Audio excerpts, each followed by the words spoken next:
nutrition that you can take home, personal information that you use in your own lifestyles, whether you're active and you're an exerciser and you just want to enhance your performance through your diet, or whether you're someone who has struggled with weight management. The tips I'm going to give you, that helps with that too. If you have any cardiovascular disease risk in your family or personally, high cholesterol, high triglycerides, the information I'm going to give you today applies to that.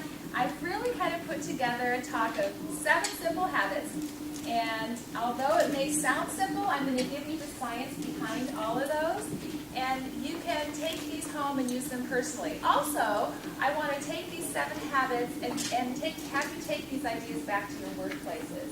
Because as you mentioned, I've done corporate wellness since the late 80s, early 90s in the Northwest, and it's to have me come in as a nutritionist, for example, and then for them to serve donuts is a little bit contradictory, isn't it, right? So the tips you'll hear will kind of talk about too, how can you take this back to your workplace and ensure that the employees at your workplace are having a higher rate of success with their nutrition. And we know that nutrition is important for performance on all levels. With kids, performance in the classroom or on the playing field. With you, performance in the workplace. Obviously, I'm the sports nutritionist for the Timbers and the Thorns. We know that nutrition is important on the playing field, like with the Trailblazers as well. So let's start going through these. And I'd like to keep my presentation informal, so if you at any point have a question, feel free to just raise your hand and stop me. One of the things we say in sports nutrition is I want all my athletes to remember you can't out-train a bad diet. And so that is going to apply here too. So the first tip, which I like that you're serving breakfast, is we all need to start our day with breakfast. And I'll occasionally have a client come into my office and say, I'm just not hungry in the morning. And it's the one time I will say, you know what, you still need to eat. And let me explain the science why. And I threw out the word science because I want to emphasize too that, right now there is so much information about nutrition out there. I recently had a client, also a friend who's a triathlete, say, Dr. Oz said skim milk's bad for you and you should switch to cream. So I'm having cream in my lattes now. Like, really? She's also asking me how she can get rid of this. I'm like, you know what? All that exercise you're doing, but you're doing cream in your lattes twice a day because Dr. Oz says skim milk is bad. Dr. Oz is not a scientist. Nutrition is a science. It's not a theory. It's not a suggestion. Everything I'm going to tell you today, I promise, is science-based, backed by lots of research. Not just a little, not just 5, a study of 5, but lots of research. So we need to eat within 2 hours after rising. The earlier, the better. And the reason is we want to get our metabolism up for the day. Some studies show that if you eat a good breakfast, within that window, you can raise your metabolic rate within 30%. That's 30% more calories you're going to burn for the day at rest. That's big, okay? The other thing, in the way that I got teenagers, when I was a dietitian for Portland Public Schools, I did training tables in the high school cafeterias, and I did a lot of reaching out to teenagers through health and sports teams. And this right here helped me get a lot of kids to eat breakfast. If you don't eat breakfast, you're going to train your body to burn your muscle and store your fat. Okay? So I say that again. You don't eat breakfast, you train your body to burn muscle and hold on to fat. And it works like this. I'm going to explain the science kind of quickly. To burn fat, if this is fat, you need 2 things. You need carbohydrate and you need oxygen present. Okay? So that's why when you're exercising, if it's aerobic exercise with oxygen, you're burning more fat. If it's anaerobic, doing a quick deadlift, running stadium stairs where you get out of breath, you're burning more carbohydrate. Okay? But the fat thing is, the carbohydrate fueling fat is why you need breakfast. We store carbohydrate 2 places in our body. One is in our muscles. That's for my run on the treadmill this morning, walking around the office today. It's for muscle work. And we store quite a bit of carb in our quad muscles because they're big. But that's, we can go about 2 hours of running before we lose all of our carb in our muscle, in our legs. Okay, that's kind of hitting the wall in a marathon. Our liver, though, stores only 400 calories of carbohydrate at a time. And that liver carbohydrate is what fuels your blood sugar, which fuels your head. It kind of keeps your head in the game so you're not sleepy at work. Well, no matter how much carb you ate last night, pasta, bread, frozen yogurt, fruit, you only can store 400 calories in your liver. So just sleeping overnight, just to metabolize, to breathe, you're going to use most of that up. When you wake up in the morning, you might have 200 calories left. If you ate carbs, now if you're on the paleo diet, you might not even have that left, okay? Or the low carb diets, you might not have that left. But within 2 hours after rising, if you don't eat carbohydrate, you're going to be running out of fuel in your liver. So what happens? You going to burn fat? Yes? No? You're not. You know, a lot of dieters think, you know, if I skip breakfast, I put off that hunger as long as I can. It's easier for me to eat fewer calories. But within that 2 hours, you're going to be out of carbohydrate, which means you can't burn fat.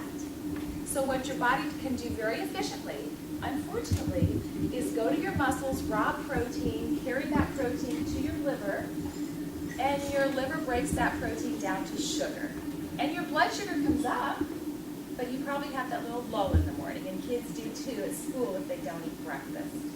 So if you want to have your body burning the right kind of fuel, which sitting here right now, you want to be burning fat. Yeah? You know, you're probably still burning your breakfast because you just ate, which is okay, but when you run out of that breakfast, you want the body to be burning fat fueled by carbohydrate. Okay, so eat breakfast so you don't encourage protein breakdown. Same thing happens if you just go too long, right? And it's why with sports nutrition, we have athletes eat carbohydrate and protein in a ratio of 3 to 1, 3 times more carbs than protein, after a hard workout, so we could really quickly stop that protein breakdown and start the rebuilding. Okay? One of the biggest errors I see a lot of people lifting weights or athletes do is they, after their workout, they have what kind of shake? A protein shake. And I go, okay, wait a minute. Protein is good in your shake, but you need 3 times more carbohydrate than you do protein in that shake. Okay? That's why chocolate milk actually is a really good recovery after exercise, because it's 3.25 grams of carbs to 1 gram of protein. Perfect ratio. Okay? And then lastly, at breakfast, you want your carbohydrate to be mostly complex, and then around 20 grams of protein. Especially as you hit my age and older, we know that if you want to prevent muscle breakdown as you age, which is called sarcopenia, it's a natural aging process, you do have to eat more protein. Start out your day with 20 grams of protein at breakfast, and you need to do weight training exercise. Those are the ways we don't lose muscle as we get older. Okay? So, if we look over here, what on that breakfast bar gave us protein? Eggs? Yogurt? Yeah, so if you have equivalent about a cup of eggs, probably 2 eggs, that's 14 grams of protein. If you had a yogurt, that's another 8. Bingo, 22 grams of protein in your breakfast. Okay? Now, if you only had yogurt and fruit, both of those sources of carbohydrate are not complex. Those are sugars. Fruit is fructose, milk is lactose. They're both good. Don't let Dr. Oz tell you the skim milk has too much sugar. That's what he said on air. You know?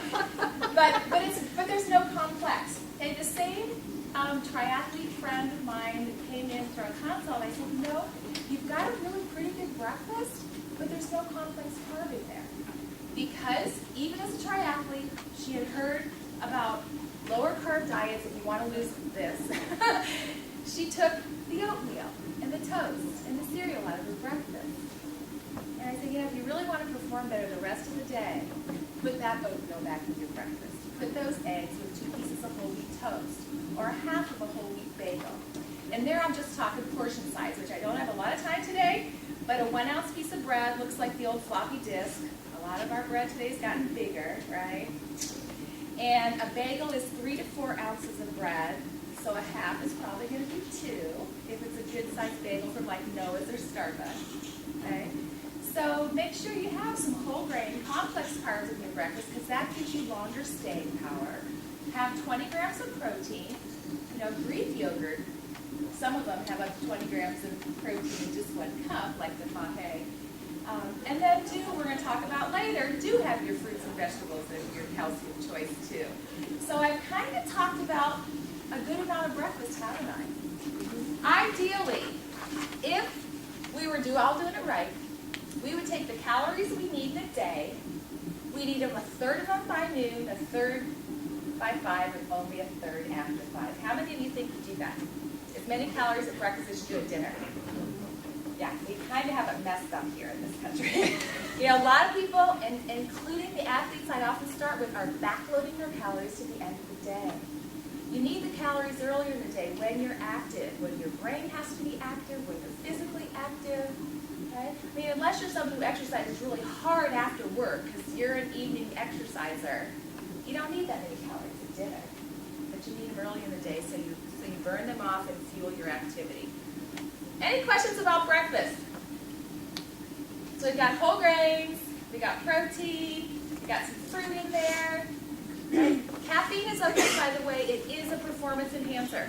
For my athletes it is, for our brains it is. We just don't want to drink too much caffeine if we get cardiac arrhythmia or if it makes us feel anxious. So you kind of have to know how you deal with caffeine. Question? Yeah, how big a deal is 3 meals versus 2 meals?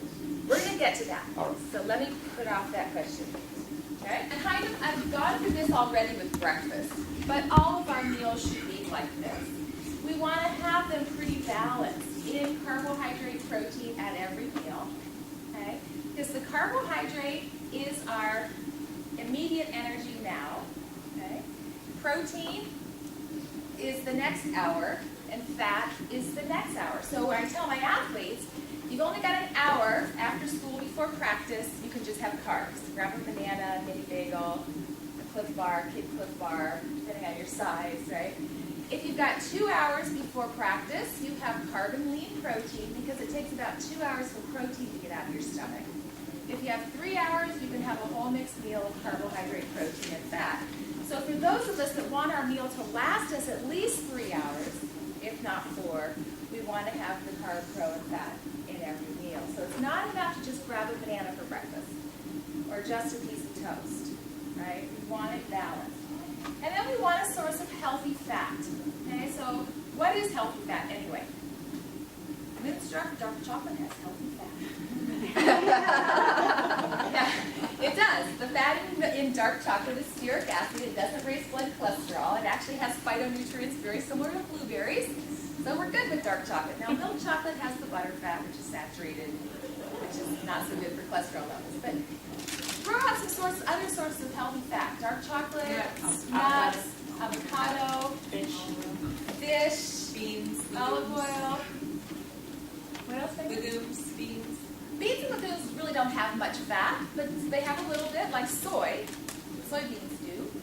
Okay, so we want sources of healthy fat. Okay, and your meal should last you 3 to 4 hours. So this is going to be your question of 2 meals. I would never recommend a day.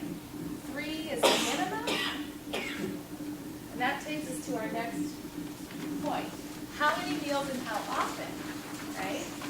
So the research on 3 large meals or 6 small meals a day is pretty equivocal. Means, you know, it's pretty equal.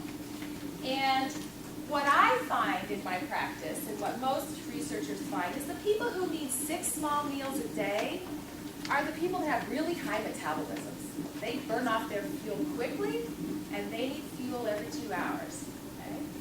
Most of us can get by on eating every 3 to 4 hours, which is 3 good meals, but at minimum, we probably all need an afternoon snack because we go longer than 3 hours between lunch and dinner, don't we, a lot of times.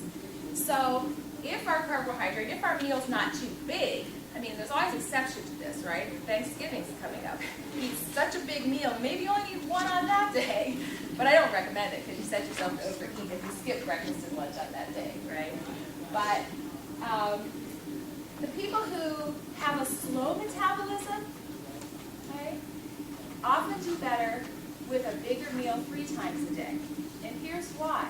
There's something called the thermic effect of food. You know, have you probably noticed maybe more with carbohydrate than with proteins? After you eat, sometimes you just kind of warm up. Sometimes you eat too much sugar and your face flushes. Does that ever happen to anybody? Okay. The thermic effect of food is when eating food is one of the contributors to our metabolism.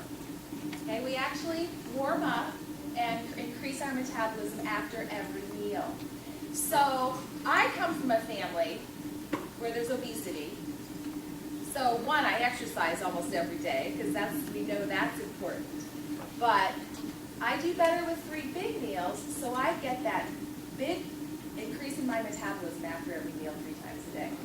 Because that helps. That helps me burn more calories as the day goes on. Okay? So does that answer your question? And why do I say not 2 meals? Probably going too long without eating. Often the 2 meal a day eaters are skip breakfast, eat a big lunch, eat a big dinner. So during that morning time, you're burning muscle for fuel. You're not replacing your carbohydrate stores, which your brain needs to think clearly. Okay? And then you're going a long time without eating. And again, unless your meal is really heavy in protein and fat, you should be done digesting a meal within 3 hours.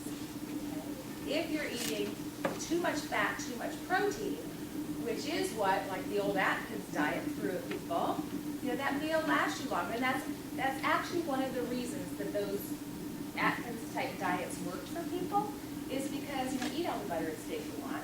That's in your stomach like 5-6 hours. You don't get hungry, so people were able to decrease the total amount of calories they ate in a day. And that's how they work, because you don't lose weight without eating fewer calories than you're burning up. So no matter what you eat, if you eat fewer calories than you're expending, you're going to lose weight. But that diet, as we know, is not healthy because it's too high in protein, which taxes our kidneys too much, and it's high in fat, especially saturated fat, which we know with years of research is not good for heart health and prevention of cancer. So, so we want to eat the balance that I talked about. Carbohydrate first, and yes, still even someone who's overweight or has diabetes, when they come to my office, they're going to get a diet that's at least 50% of their calories from carbohydrates.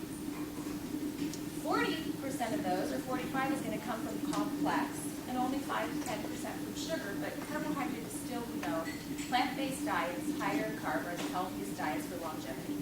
We know that.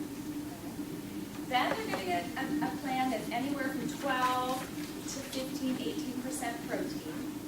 A lot of Americans still eat too much protein. I can tell you when I worked with the Trailblazers, my 7-foot-tall Great Oak even never had more than a 6-ounce steak on a plate. Never needs more protein than that. So why do restaurants serve 12-ounce steaks? Divide it with 3 people, we're good, right? But we really eat, like I said, even a 7-foot-tall, very active meal doesn't need more than a 6-ounce portion in any one meal of meat. So the other things that determine which kind of eater you might be, 6 small meals, nibbling all day, or 3 big meals and 1 afternoon snack, is how much time do you have in your day? You know, I don't have enough time to eat every 2 hours, or I don't want to think about food that often throughout my day. And then is healthy food available? So this is where, let's talk about the workplace, okay? So first of all, breakfast at the workplace.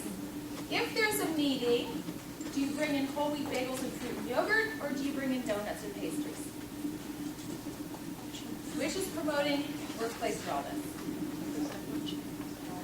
The desserts and pastries, so who's the second one? The first one. The first one. Yeah, the whole wheat bagel or toast and yogurt and fruit. And, if that's what's brought in, if that's what's available, that's what people will eat.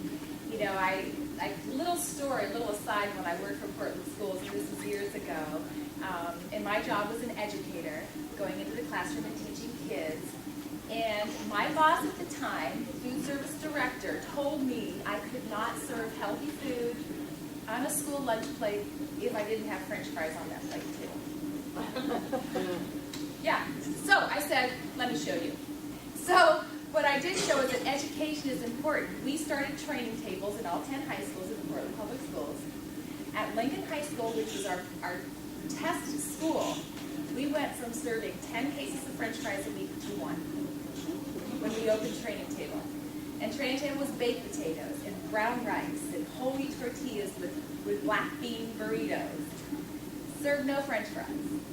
And so we show that if you give the kids the healthy food, they will eat it, but they also had to have the education. I was going to the athletic teams and the health classes and the PE classes, teaching the kids why they needed to eat high-performance food. And unfortunately, when I left Portland Schools to start my own practice, by the time my kids got to high school, they didn't replace the educator position. School lunch sales, training table sales went down, they went away and disappeared. So we're back to fast food again. So the education component is important. So again, at your workplace, one of the things I've done, back in the late 80s, early 90s, I was doing workplace wellness. I was at Good Samaritan Hospital first in their wellness services department, and then left and did my own practice again when my kids were really little. And I'd go into 9-year Intel, and I would teach my healthy food. So it's just like you learned today. Maybe you're not a big breakfast eater, but now you've learned why breakfast is important. Maybe you'll start. You know, it's just kind of the same thing if you know the science behind it. So bringing in workplace wellness, we know now is effective. By the way, in the 80s, workplace wellness kind of went away for a while because companies said, show me the numbers. Show me that spending this money is, having healthy employees or saving my company, money. Of course, there wasn't any research, so it all went away. But guess what? It's all resurging again. And in fact, some companies like Stimson Lumber that I consulted with and went to every mill of theirs in their Northwest, they started saying, if you don't participate in the worksite wellness program, you need to pay 10% of your own health insurance premium. So things have changed again, and they've evolved. So having education in the workplace is very helpful. The other thing, just talking about insurance, when I first started my practice as a dietitian, 0 clients' nutrition visits were covered by health insurance. I can tell you now about 70% of my clients' counseling sessions with me, whether it's just general wellness, sports, high cholesterol, lose weight, our kid's a picky eater, what is coming into my office, about 70% is now paid by insurance. So does the health insurance you provide to your employees cover nutrition counseling with a registered dietitian? And, and I will say there's a lot of people out there teaching nutrition that aren't science-based and qualified. In the state of Oregon, a licensed dietitian means you have to be either a registered dietitian or have a PhD in nutrition. Because unfortunately, the term nutritionist is not regulated at all. You work in Fred Meyer Nutrition Center selling supplements, you can call yourself a nutritionist. So be careful to hire, a registered dietitian or a PhD nutrition scientist, to give your information, because there's a lot of misinformation obviously out there. So any questions about how many meals? We've only got to 3, so I better get going. All right, fruits and vegetables. Probably no question here, right? Americans need to eat more fruits and vegetables. The average kid eats 2 servings a day. The average adult eats 3. Why do we need 7 to 9? Because there's a ton of research, folks, that your fruits and vegetables prevent disease. They fill you up and make you full and give you water and fiber, so if you're trying to control your weight, they're really helpful. They're low calorie for that fiber and water. They provide more than just vitamins A, D, C, all the ones you've heard about. They provide phytonutrients. Okay, and that's new. That's new in the last 15 years. Lycopene and resveratrol and all these phytonutrients beyond the major nutrients that we know help protect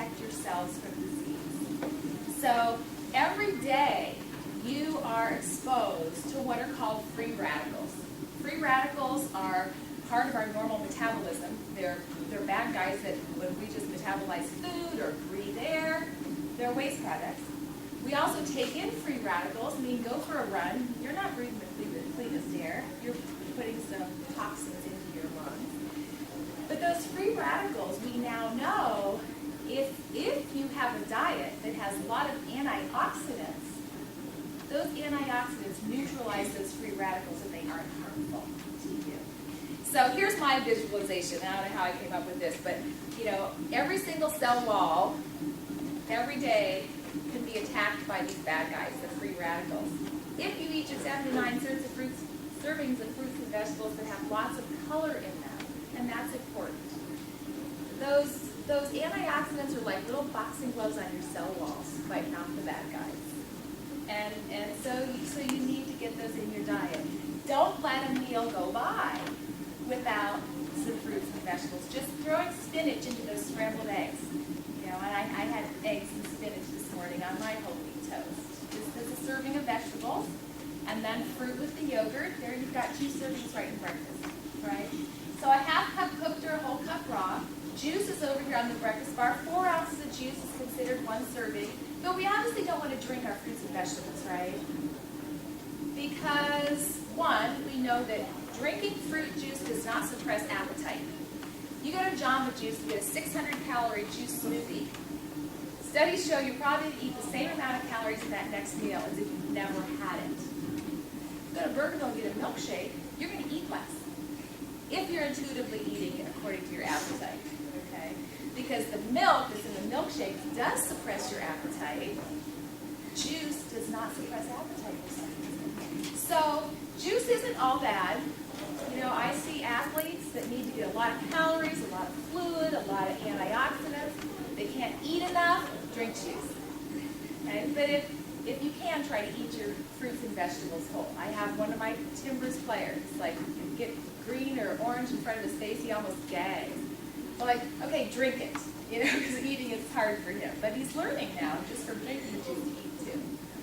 So, portion size, the size of a baseball. We do have giant apples now that are 2 servings. A banana is actually 2 servings of fruit. 4 inches of banana is considered a serving. So, just look at your day. In my briefcase is a big old apple. It's so easy to grab if you have it in a bowl on your counter or washed already in the refrigerator, like a washed bowl of grapes. You reach in, grab a handful, throw it in a bag, you're out the door. So how can you do at work providing these is if there's snacks for meetings that are mandatory, bring fruit, bring raw vegetables with hummus dip. Bring foods to the workplace. They're going to promote wellness with your employees, right? Vending machines in the workplace. What's in them? I hear lots of laughs. What's in them? It's stress relief. Good in them. Anything good. And a little chocolate is definitely good for stress relief. I will say that. But do you have healthful choices in your vending machines, or is it all junk? High fat, high sugar, high salt, not really contributing. So taking a look at that in the workplace, I think is really important. You can get skim milk vending almost as easy as you can get, well, not as easy, as Pepsi. Pepsi kind of has a corner on the vending machine market, but you can get it. You can get healthier choices in your vending machines. Obviously, fruits and vegetables give us a lot of fiber. Like I said, it fills it up. We know the fiber in fruits and vegetables, whole grain, act like scrub brushes in your colon. They really help clean out carcinogens. Fiber keeps us full longer. My eggs last a lot longer in the morning because I put a whole bunch of big handful of spinach in them. It's easy, and I do it in the microwave. Breakfast doesn't have to take a ton of time. Okay, so I take a little carton of eggs, pour it in a microwave-proof bowl, take a huge handful of spinach, put it in the microwave, put the toast in the toaster while I went in the shower because I had just worked out, came upstairs, slapped it on, ate it, out the door. It doesn't have to take a lot of time, right? So, but it's important to do it. Like I said, the antioxidants, the vitamin C, the folic acid. Vitamin C, as cold and flu season comes, is obviously really important. We'll talk about supplements you can take more during cold and flu season. Folic acid, I get my athletes to eat greens because it's so important. support for ligaments and tendons. How many ACLs do we use in soccer and basketball? You know, eat your greens, keep your ligaments more healthy. As well, women have kind of always known folic acid is important for health if you're going to get pregnant, reduce risk of spidermania. So every meal and snack, get them in. Every meal and snack. Whole grains, I keep mentioning, you know, minimally processed foods. You know, the best thing I ever say whenever people ask me about kind of crazy diets that aren't science-based, I always try to find a good first. Because I don't want to lose their ear, right? You might do this with your employees too. Find a good first, then throw in the bad, then throw in a little good. I learned that when I coached soccer. You give people a sandwich, good, you tell them what's bad, good, again. They're much happier. They listen to your advice better. So, like the paleo diet, I say to people, the best thing about it is it's getting people off processed foods. You know, that's the best thing about it. But it does eliminate whole grains, which is silly, absolutely silly. These are our complex carbohydrates. They provide lots of fiber. Energy for every cell in our body comes from carbohydrate. Minimum of 6 servings a day. My tiniest, oldest client that's ever going to walk in my office is going to get a minimum of 6. So what's a serving? It says a piece of bread the size of the old floppy disk. So yes, sometimes bread now is a serving and a half. It's a quarter of a bagel. It's a half cup of whole wheat pasta or quinoa. And it's actually a third of a cup of brown rice. So if you have a cup of brown rice, which is about the size of a baseball, well, a half cup looks like a computer mouse, a cup looks like a baseball, and a cup of rice is actually 3 servings. So when you see when you go out for Thai food and you get that big old bowl of rice, it's easy to overeat on carbs.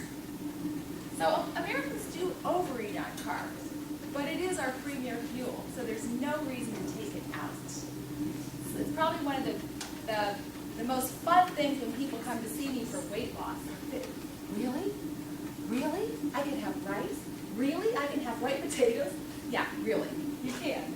Just, you know, watch the portion. Yes.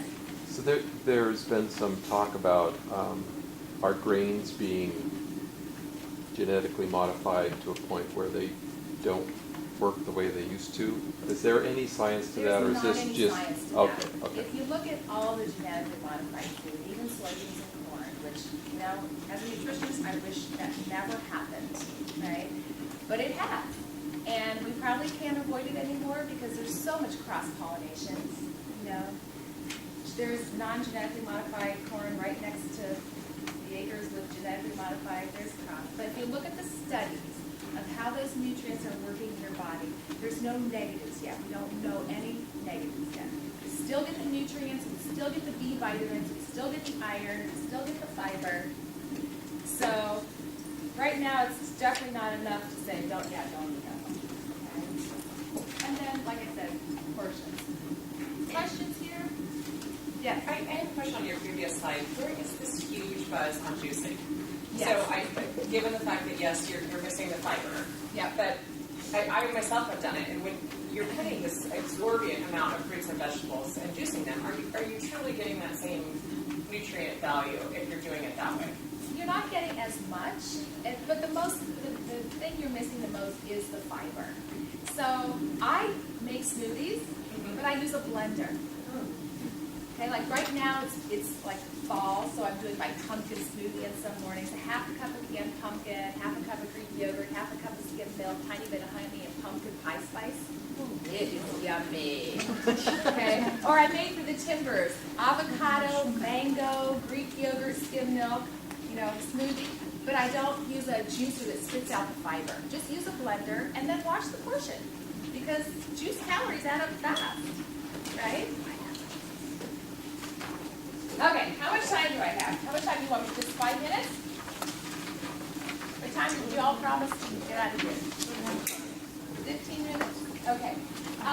So stay hydrated. Speaking of which, I carry this around all the time, and I think a lot of you probably do too. But why do we stay hydrated? Because every system in our body works better, including appetite, including prevention of headaches, all of those things. So here's the new guidelines. The NIH, about 5 years ago, threw out 8-ounce glasses or 64 ounces of water a day. Said we can't tell people anymore. There's no science behind that. So they actually did real studies of how much fluid men and women on average need. And I honestly can't tell you what the average size of that is. But women need about 90 ounces of fluid per day. Count everything. Count your skim milk, count your coffee, count your tea, count your glass of wine. And make sure you get 90 ounces, make up the rest with water. Okay? Better that it's not a bunch of sugared beverages. Men need 110 ounces of fluid a day. Count it all. Okay? But we want to drink mostly water. We want to limit our sugary drinks. And then on top of this, when you're exercising, you want 4 to 8 ounces of fluid every 15 minutes that you exercise. So if you're a heavy sweater, you're 8. Some of my blazers were 12 to 16 ounces every 15 minutes. If whatever you lose in sweat, you want to put back in. And again, mostly water, although when you're exercising longer than an hour, we know sports drinks do enhance performance, but we don't recommend sports drinks for adults or kids sitting around playing video games. Not active, okay? And then caffeine and alcohol in moderation. And what is moderation? You know, up to 2 cups of coffee a day, not a problem. We actually now have a recommendation of up to 4 milligrams caffeine per kilogram body weight. So take your body weight, divide that by 2, multiply times 4. That's kind of a recommended upper limit of caffeine. Is that easy to do? So my kilogram body weight would be about 65 times 4. I could have a little over 250 milligrams a day. One small Starbucks is 150. So it's easy to get that amount. But again, it's how does it affect you?